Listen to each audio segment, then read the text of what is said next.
Mga kapatid, walang makakatalo sa salita ng Diyos at ng ating Panginoon. Kung may mutya at agimat ka man, hindi yan makakapantay sa Panginoon. Kaya kung gusto mong mapuksa ang mga kalaban, gumamit ka ng mga salita ng Diyos at ang mga pulong ng Panginoon. Simulan na natin. Makalipas ang mga araw, pumunta ako ng bayan para bumili ng mga pangangailangan ng aking mga alaga. At habang namimili ako, may biglang tumawag sa akin na isang tinig. Paglingon ko, nakita ko si Tuper, yung aking kaibigan. Chris, anong ginagawa mo rito?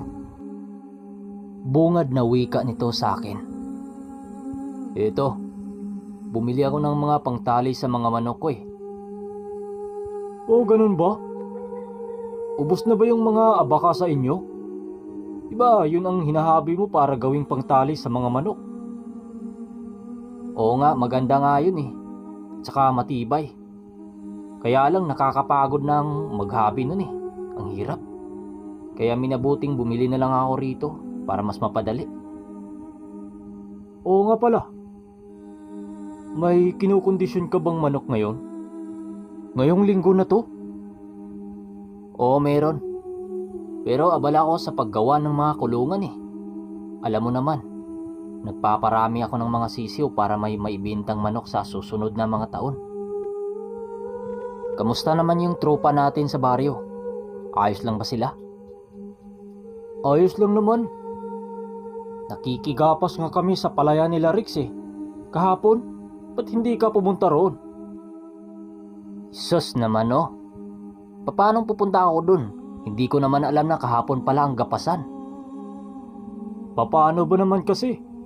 Madalang ka nang gumala dun eh. Ngayong linggo lalaban ka ba ng sabong? Tanong nito sa akin. Hindi ko alam pre, pero basta malalaman nyo na lang kapag nandun na ako. Magtanong pa sana ito sa akin nang biglang may dumating na grupo ng mga lalaki na nakasakay sa mga kabayo. Makinig kayo! Ito ang kamang kamay ni Maestro Ropo. Humanga siya sa mga manok nating taga Iloilo. At alam niyong sumisikat ito dahil dito sa kanilang grupo. Naghahanap siya ng mga magsasabong dito sa lugar natin para lumaban sa mga dayong ito. Sino ang gustong sasali at sasama?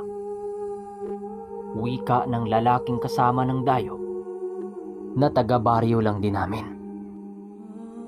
Nang biglang may lumapit sa mga ito na dalawang lalaki. Ano? Lalaban kami ng sabong ng walang kabuluhan?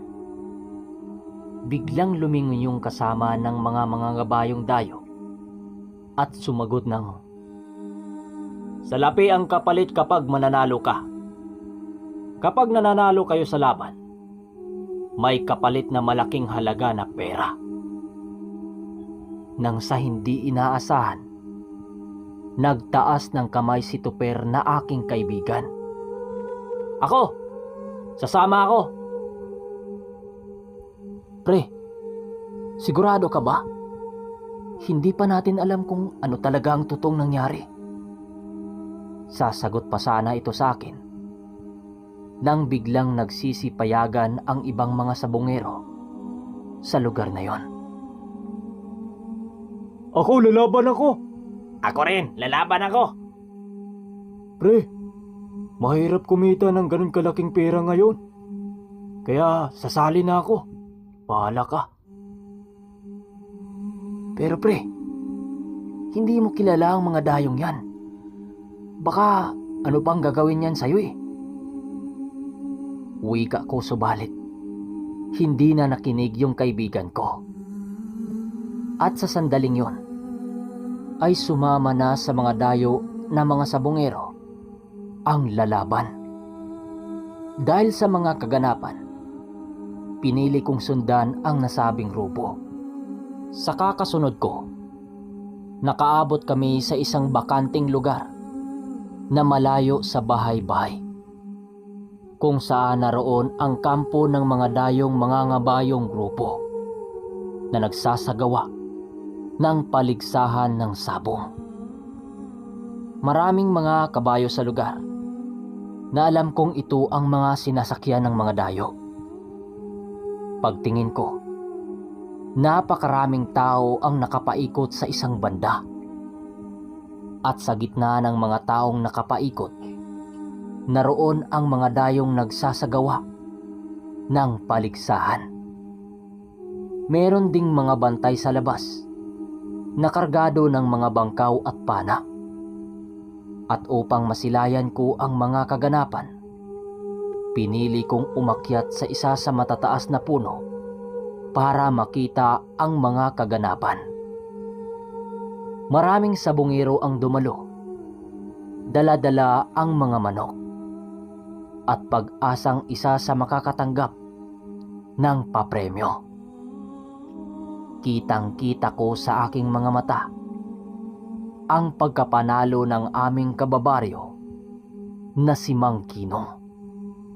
At doon ko nalaman na hindi lang sabong ang kasali sa palaro, dahil matapos lumaban ng sabong ang may-ari ng mga tandang, ay kailangan niyang lumaban din ng dumog.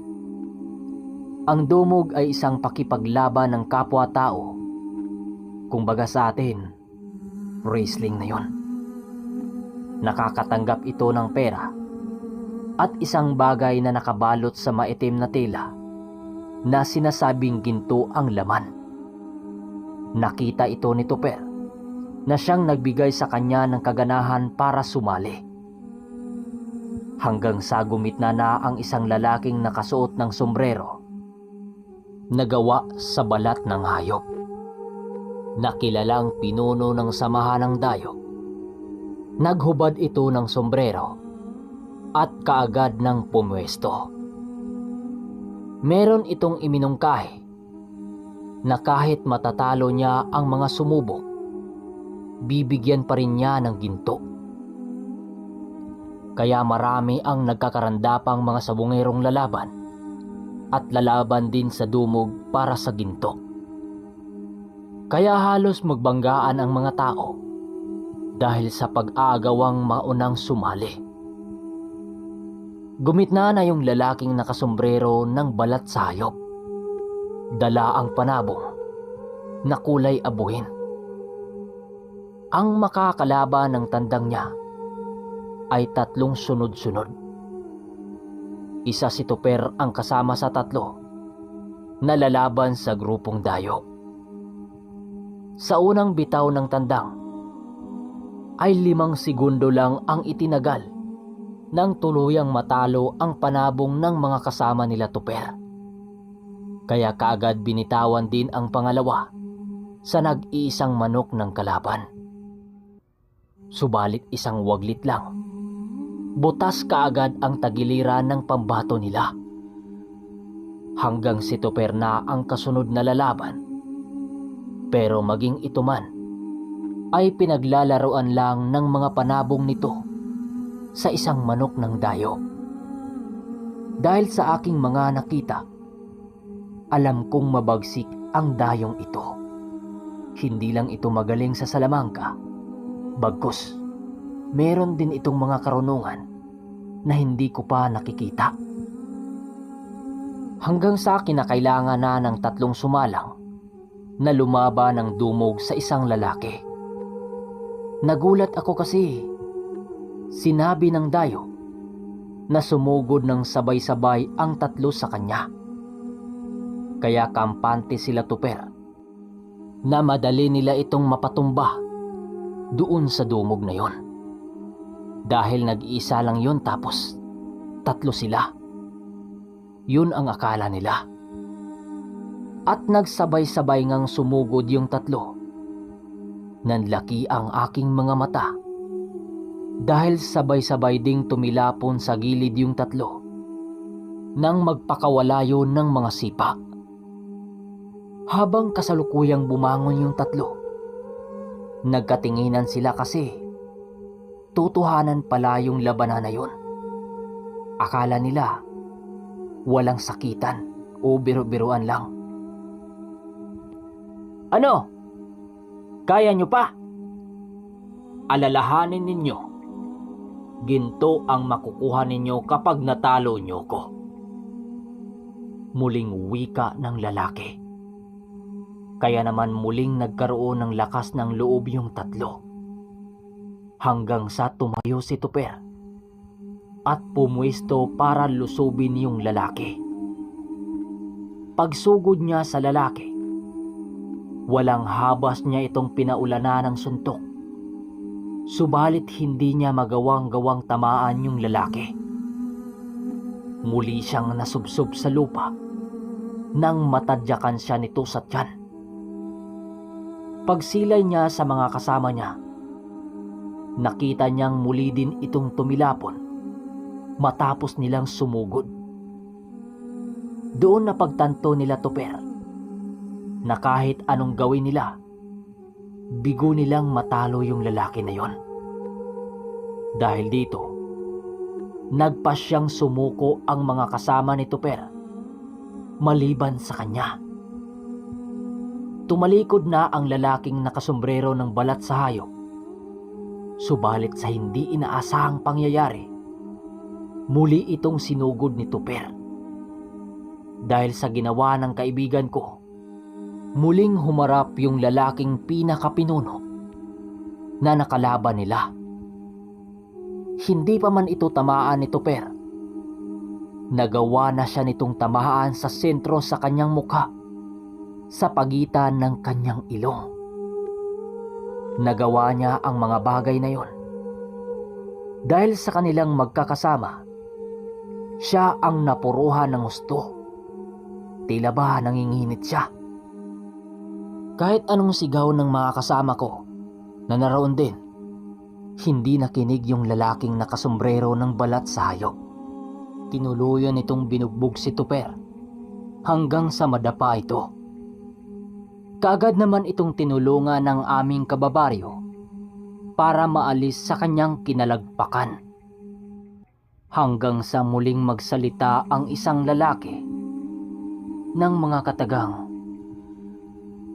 "Wala na bang ibang lalaban?"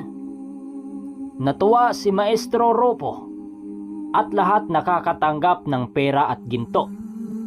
"Sumagot kayo, meron pa ba?"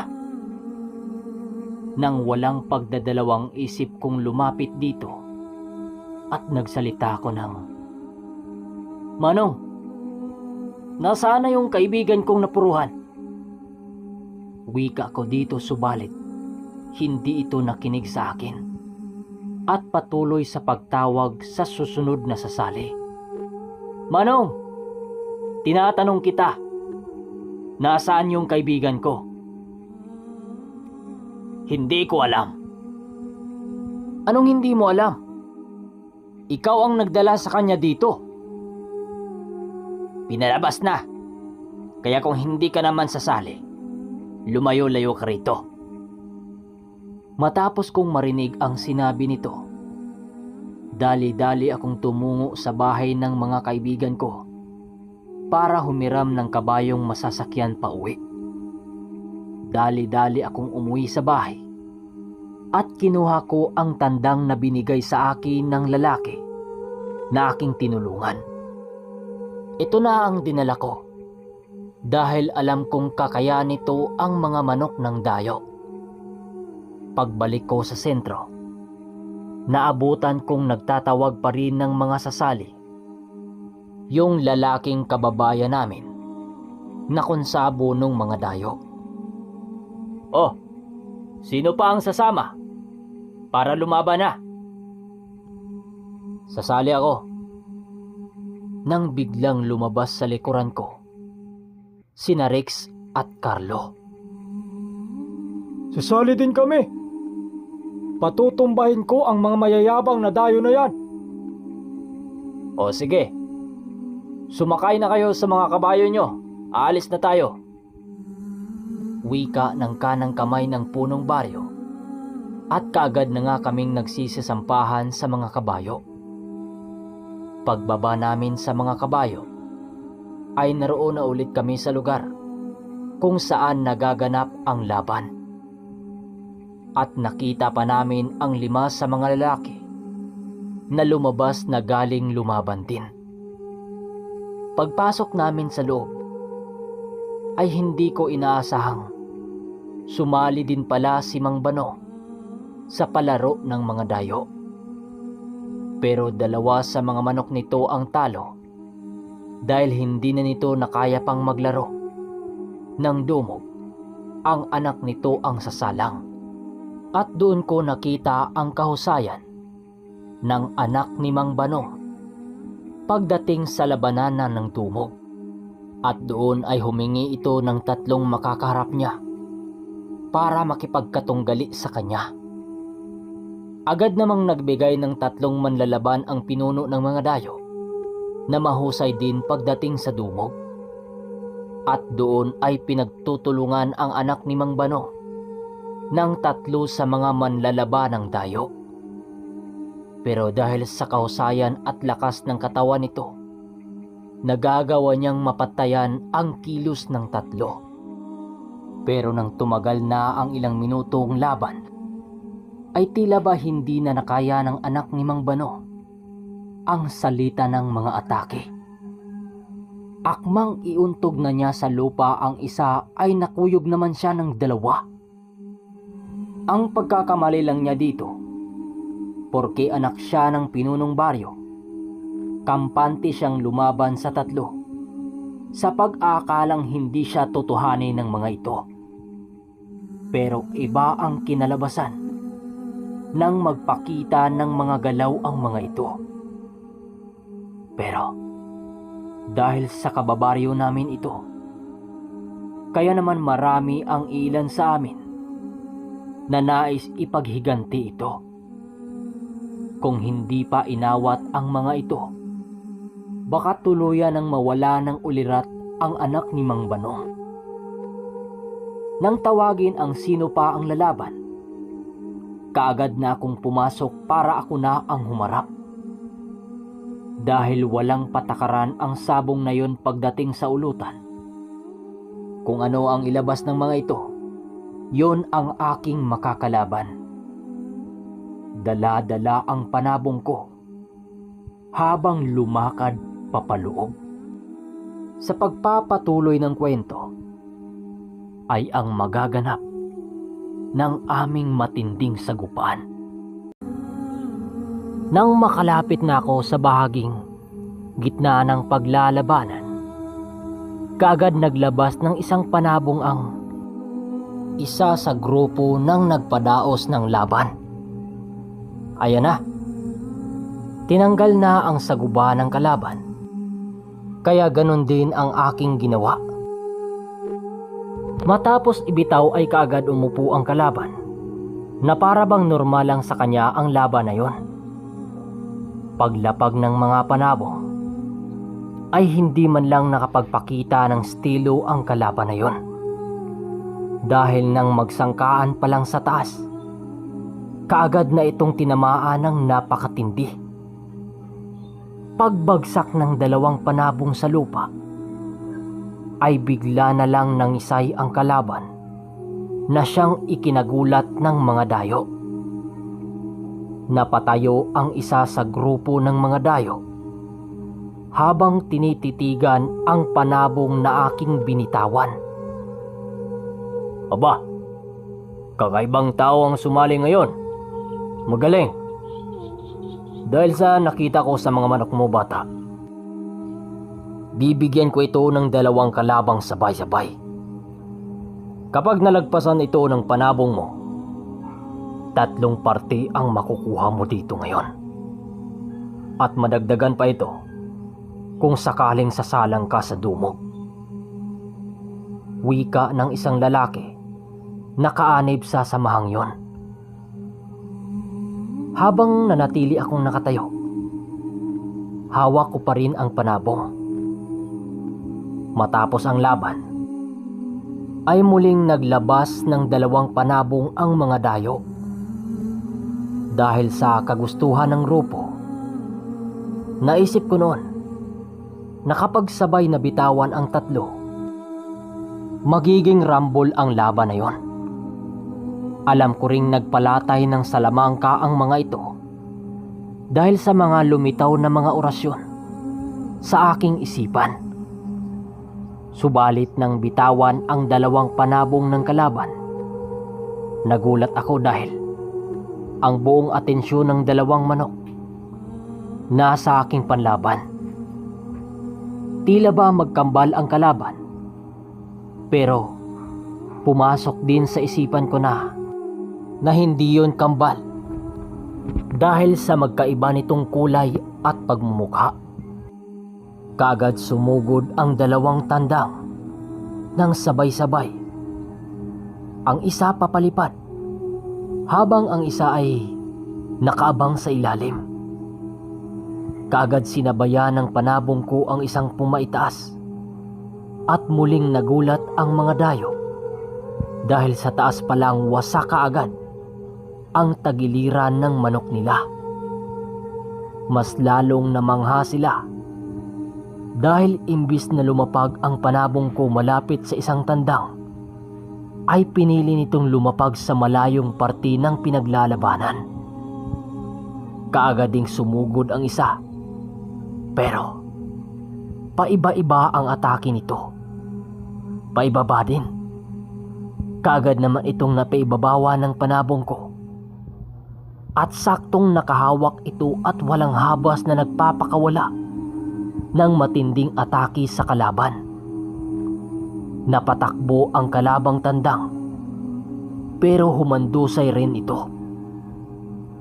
Nilapitan ako ng isang lalaking may subo-subo pa na isang tabako na ito yung tinatawag na hunsoy sa mga Ilonggo. Paglapit nito sa akin, ay sa malapitan itong nagwika ng, "Saan ka nang galing, bata? Napakahusay ng alaga mo. Pero alam naming sa'yo nang galing ang kakayang yan. Kaya bago mo makuha ang pabuya, ay kinakailangan mo pang humarap sa mga manlalarko ng tumog. Mag-ingat ka sa kanila, ha? Matindi yan. Dahil babalian ka ng buto ng mayan." "Sige, bigyan mo ko ng 5 sa mga manlalaro nyo. Ipaghiganti ko ang kaibigan kong binalian ng mga bata mo." "Aba, huwag kang magbiro ng ganyan, kabayan. Pinunong Robo, lalaban daw siya sa 5. Ano ka mo? Sa 5 siya lalaban? Nagbibiro ba siya? Alam kaya niya ang sinasabi niya?" Wika naman ng ministro sa grupo na yon. "Pangkat sa 5! Tumayo kayo! Mag-ingat ka sa kanila, ha? Walang awa ang mga yan kapag nasaktan." Wika ng lalaking kaanib ng grupo, na kababayan lang din namin. Kaagad na akong pumagitna sa entablado habang sabay-sabay na naghanda ang 5 sa mga dumugista. Habang nakapikit, ay ikinarga ko na ang mga kabal ng lulo ko na si Lolo Turo. Nagsisilabasan na rin sa isipan ko ang mga usal na kusang lumalabas. Matapos ang aking paghahanda, naramdaman ko ang labis na gaan sa aking katawan. Gumagaan rin ang aking mga kamay na parang hindi ko naramdam ang bigat nito. Tumalas din ang aking pandinig, maging ang aking paningin. Matapos ang skrema ng 5 kong kalaban, ay nakamba na nga itong lumusob sa akin. Sa pagbukas ng aking mga mata, ay ang pagsilay ko sa 3 tumalon papunta sa akin. Pero nanlaki ang mga mata ng dayo nang sabay-sabay bumagsak sa lupa ang 3 sumugod. Hindi sila makapaniwala na ang kagaya kong hamak na sabungero ay may tinatagong abilidad. Sa bawat pag-atake ng mga ito ay tila ba isang dahaw ng talahib ang aking katawan na sumasayaw-sayaw sa hangin. Nagawa akong mahawakan ng dalawa, subalit napabulusok din ito sa lupa dahil sa mga kamay kong mala-iskrima. Nang magsitumbahan ang apat, ay nahawakan ko naman ang isa sa mga ito habang tinatapakan ang mukha. Nang masipat ito ng apat, ay dali-dali rin naman itong sumugod sa akin para umatake. Pero kahit anong pagsugod ng mga ito sa akin, ay tila ba iba na ang nagkontrol sa akin. Kusang gumagalaw ang aking mga kamay kung saan pwede hulihin ang kilos ng mga kalaban. Hanggang sa tumigil na ang apat nang bumagsak na ito sa lupa ng 3 bisis. Ang sino kasing babagsak sa lupa ng ilang ulit ay idideklarang talo na sa laban. Hanggang sa mahawakan ko ang isang kamay lamang ang natira at nagwikang susuko na siya sa kanyang laban na siyang aking binitawan. Pero kalakip ng aking pagbitaw ay ang pagsitayuan ng ibang kasama ng mga dumugista na halos nasa 20 ang bilang. Akmang lulusob na ito sa akin nang biglang may sumigaw sa may gawing likuran ko. Itigil niyo yan! Umupo kayo! Paglingon ko, yung lalaking nakasuot pala ng sombrerong gawa sa balat ng hayop. Ano ang pangalan mo, bata? At saan ka galing? Manok mo lang ang nakalusot sa mga alaga namin, ha? At saka magaling ka sa dumo. May kinibilangan ka ba? Pagwika nito, isa lang akong mamamayan sa lugar na ito at isa din akong sabungero. Sagot ko naman, at matapos kong magsalita ay harapang binigay sa akin ang salaping nakabalot sa panyo at isang pitak ng gintong kasing laki sa hinlalaki ng paa ng tao. Matapos kong matalo ang 5, ay pinalabas na ako kasama ng mga bantay. Paglabas ko, ay naroon naman ang aking mga kaibigan, maliban kay Tuper. Pare, mag-ingat kayo sa loob. Kung hindi nyo kaya, huwag kayong magdadalawang isip na sumuko. May makukuha pa naman kayong parte kahit matatalo tayo. Sige pre, papasok na kami at salamat sa iyo. Makalipas ang halos 20 minutos, tapos na ngang lumaban ang mga kaibigan ko.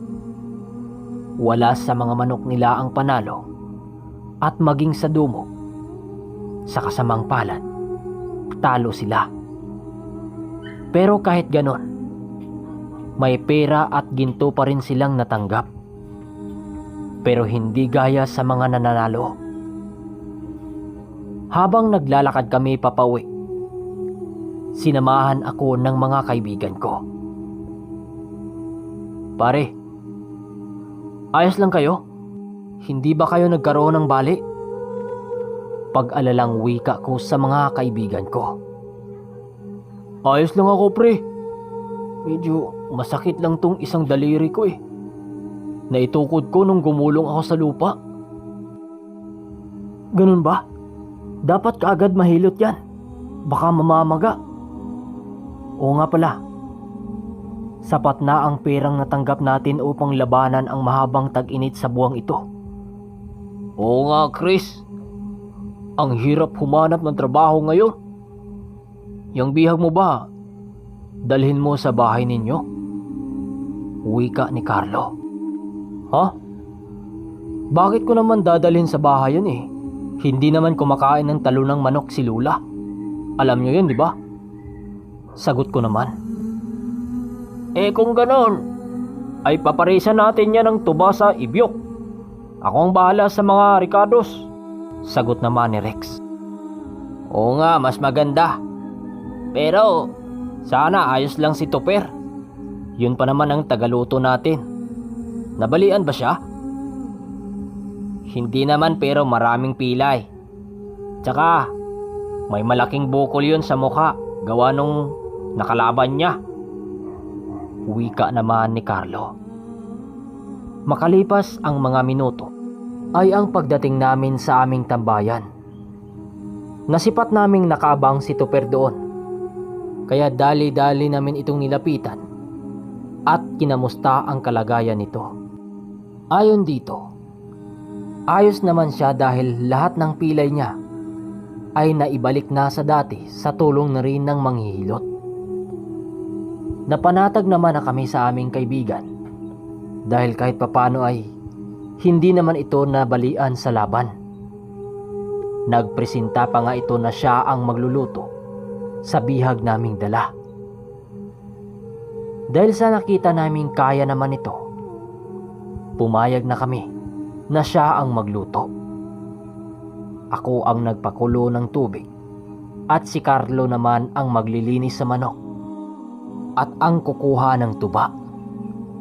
Dahil si Rex ang maaasahan sa pangricados, kaya ito na ang tumungo sa likod bahay ng kanyang lulo. Sa likod kasi ng bahay ng kanyang lulo ay may taniman ng mga gulay at ricados doon. Halos lahat ng ricados sa pagluluto naroon sa tanimang yon. Pagbalik ni Rex ay may dala pa nga itong mga niyog dahil muli iadobo namin sa gata ang bihag.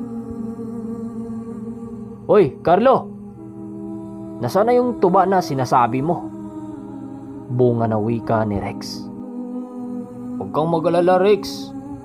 Mas nauna pa nga itong dumating si Carlo eh. Dala pa nga niya yung pangsahod sa tuba ni Lolo Ambo eh. Iwan ko na lang kung hindi ito pagalitan kapag nakita no na wala nang pangsahod yung ibyok. Uy, mga sira yata kayo ah. Hindi ko yan dinala rito ng basta-basta. 3 ang pangsahod doon kaya dinala ko rito yung isa. Huwag na kayong mag-away. Akin na yung mga pangsahog nyo nang masimula na ang pagluluto. Tugon naman ni Tupper. Ako naman ay abala sa pagpulot ng mga panggatong. At makalipas ang mga minuto, habang hihintay na maluto ang bihag, ay ang pagkikwentuhan namin habang tumatagay ng tuba ng ibyok. Nang biglang nasipat namin si Mang Bador at Kalando na may dalang panabong. Papalapit ito sa amin, kaya kinakalabit ko ang mga kasama ko. Hoy, si Mang Bador oh. Mukhang dito yung punta nito ah. May dala pang panabong. Oo nga. Bakit kaya siya may dalang panabong? Siguro makipag-sparring yan sa mga manok dito. Makuha nga yung kabir ni Lolo Ambo. Uy, tika Rex. Ayun oh. Hindi mo ba nakita? May dalang bulang si Kalando. Oo nga. Tigba kaya tang sadya nito ah. Oh, Mang Bador, Kalando, anong sadya natin? Mukhang tigba kaya tang sadya nyo rito ah. Bungad na wika ni Rex. Hindi nga kayo nagkamali mga totoy. Yang tandang na nakabatog sa bato, sa inyo ba yan? Lalabanan namin yan ng sabong. Wika nito. Kaya nagsisitinginan sa akin yung mga kaibigan ko. Dahil akin yun eh. Ha? Kay Chris yan eh. Bakit korsonada mo? Yon nga ang labanan ko. Yun daw yung nanalo sa palaro kanina. Kaya susubukan natin kung talagang malakas ang panabong na yan. Baka nakachamba lang kaya nanalo. Mang Bador naman. manok nitong si Chris pa talaga ang natipuhan mo? Galing yan sa laban, kaya paniguradong hindi yan ilalaban ni Chris. Sagot ni Rex. Si Chris naman ang magpapasya dyan kung lalaban siya. Ano Chris, lalaban ka ba? Wika nito sa akin. Sa pagpapatuloy ng kwento, ay ang paglalabanan ng dalawa